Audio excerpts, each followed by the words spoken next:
Uruguay owes its very existence to its strategic location in disputed territory between the Spanish and the Portuguese, and later Brazil and Argentina. Since then, its geography has done much to shape the different regions. To see why, join me for this brief look at the political and cultural geography of Uruguay.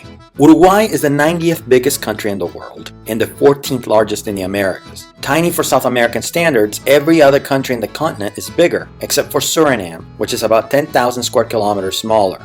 Its equivalent among American states is Oklahoma, which is only slightly bigger.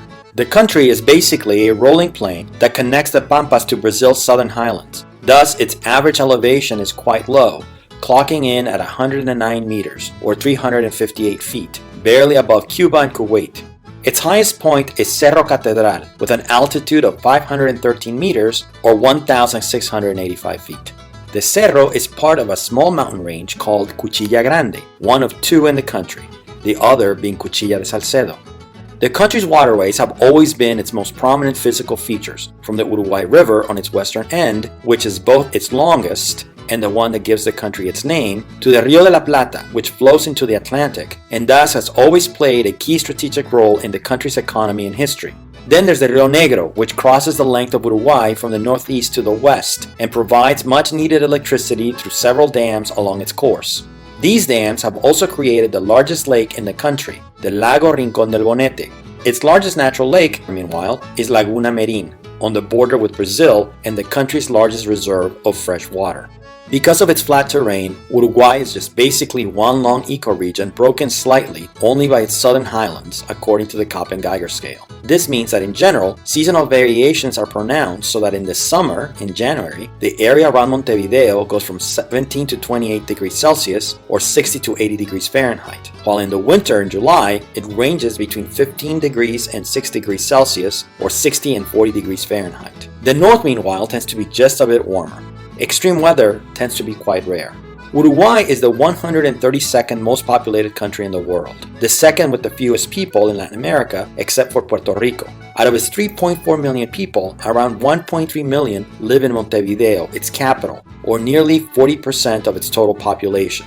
In turn, the vast majority of Uruguayans, or around 88%, self-identify as white, 4.6% as black, and only 2.4% as indigenous.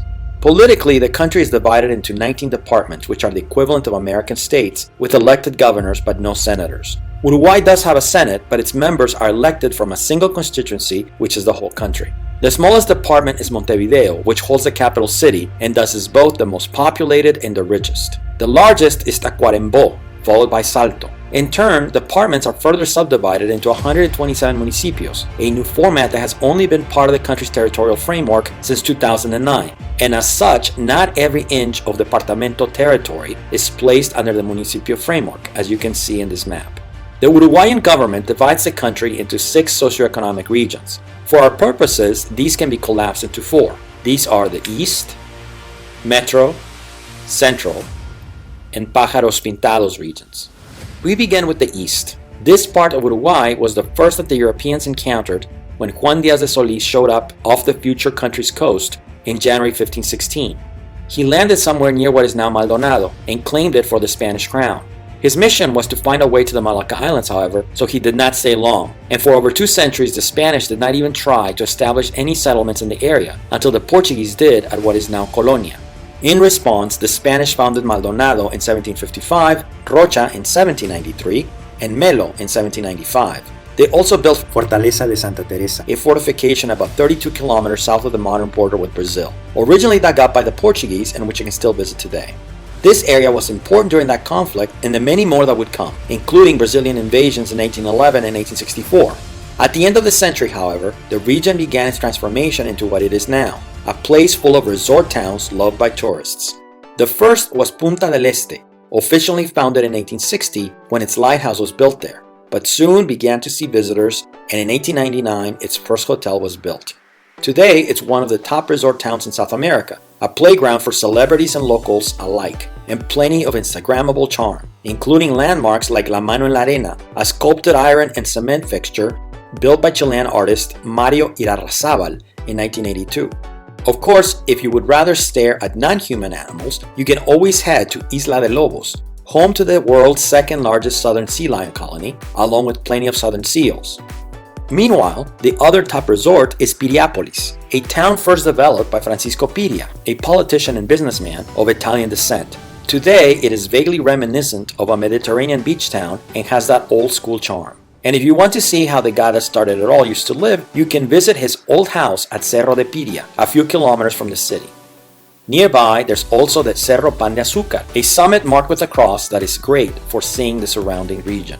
These are not the only two beach towns worth visiting. There's also La Paloma, known for its surfing spots, relaxed atmosphere, and its Cabo Santa Maria lighthouse, as well as Punta del Diablo, a fishing town noted for its dirt roads, brightly painted cabins, and pretty unspoiled beaches. There's also a number of national parks, including Santa Teresa, which features sandy beaches great for hiking, Quebrada de los Cuervos, where you can see some stunning rock formations, deep canyons, and cascading waterfalls, and perhaps best known of all, Cabo Polonio, home to some of the most pristine and secluded beaches in the country. Next is the Central Zone. In pre-Hispanic times, this region was dominated by the main indigenous people of Uruguay, the Genoa Minoanes, and the best known, the Charrúas. Their mark can still be seen at the Chamangá Rock Art Place, a protected area that features some 44 paintings out in the open and is surrounded by rolling hills and wildlife.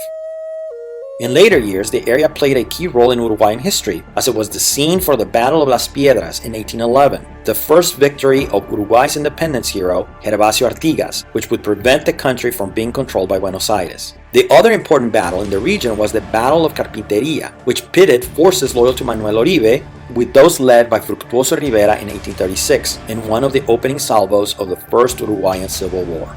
Its prominence came from the fact that this conflict gave genesis to the two parties that have dominated Uruguayan politics for most of the rest of its history, the Colorado and National parties, whose colors, red and white, respectively, became associated with them during this very battle. As it happens, it was also here that the last Civil War began when in 1904, Carmelo Cabrera repelled the Colorado forces that tried to occupy the Rivera Department. Today, the region is noted for its primary city, Tacuarembó, a major agricultural center that has one of the country's most important cultural events in the Fiesta de la Patria Gaucha, a 5-day festival that celebrates the gaucho tradition, the equivalent of an Uruguayan cowboy.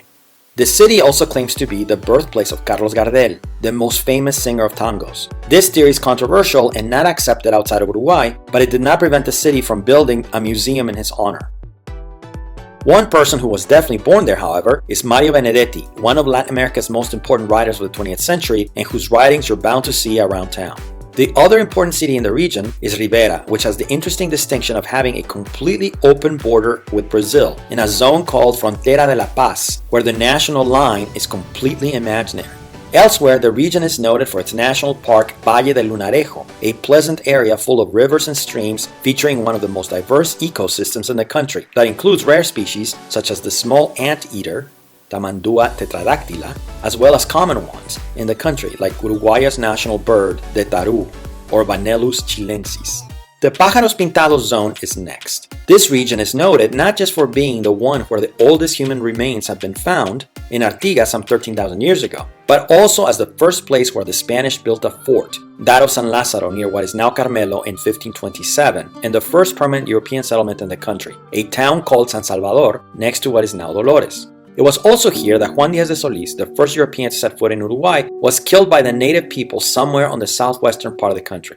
And also here that the establishment of a Portuguese town in Colonia in 1680 would begin the territorial disputes between Spain and Portugal that would continue under Brazil and Argentina and would eventually lead to the creation of an independent Uruguay. Today, Colonia is one of the best colonial towns in the country, a highlight of any Uruguayan trip. The other historical event of note, one that is part of the national myth, is the landing of the 33 at Playa de la Graciada in 1825. The 33 Orientals, as they are called, were a military expedition led by Juan Antonio Lavalleja and Manuel Oribe, who would fight against the Brazilian Empire and pave the way for the establishment of an independent Uruguay. Its exact spot is not known, but today an obelisk marks the event. Today, the region is known for Salto, the country's second largest city, with a center that is dressed in pleasant 19th century architecture with some nice parks and delightful riverfront. It also has some interesting museums, like the Museo María Irene Olarreaga, the impressive house of a prominent local filled with art and artifacts from the middle of the 20th century. The other town of note is Paysandú, the country's third largest city and a place in a strategic location that made it suffer multiple attacks throughout its history. You can catch some of that story for free at its local regional museum housed in a 19th century building. The final town of note is Fray Bentos, known for having one of 3 Uruguayan UNESCO World Heritage Sites, the Museo de la Revolución Industrial, a South American factory that used to manufacture hundreds of beef products, including its once dominant OXO beef cube, which sustained Allied troops during World War I. Beyond that, the region is known for some of its natural parks.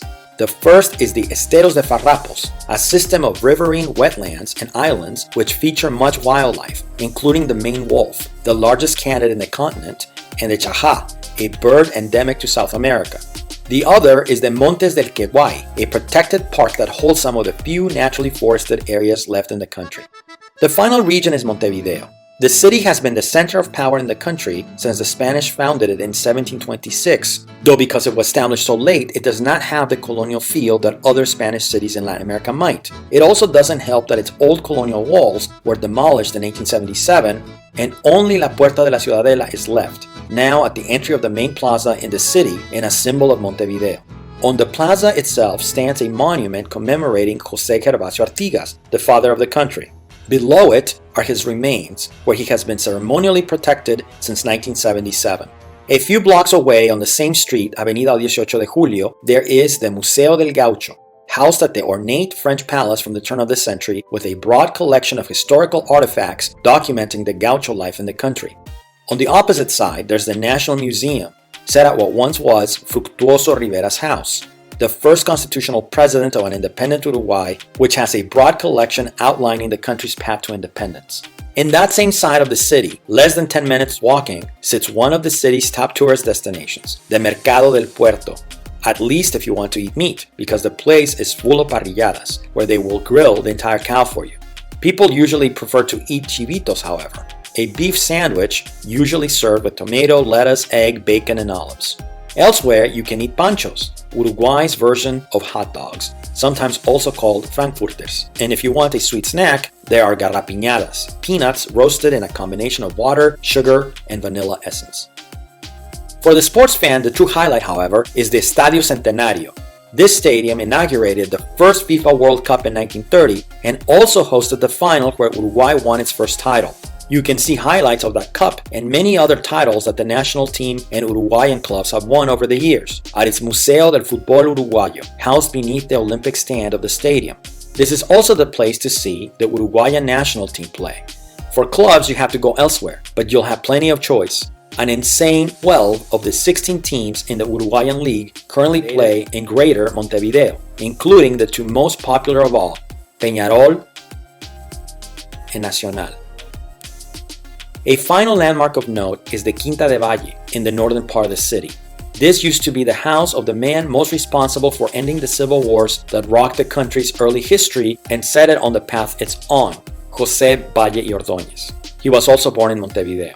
The house, an Italian-style estate, is full of his artifacts and was the setting for many important discussions that took place during his presidency. And with that, we conclude our trip across the Uruguayan landscape. I hope you can see some of these places for yourself soon.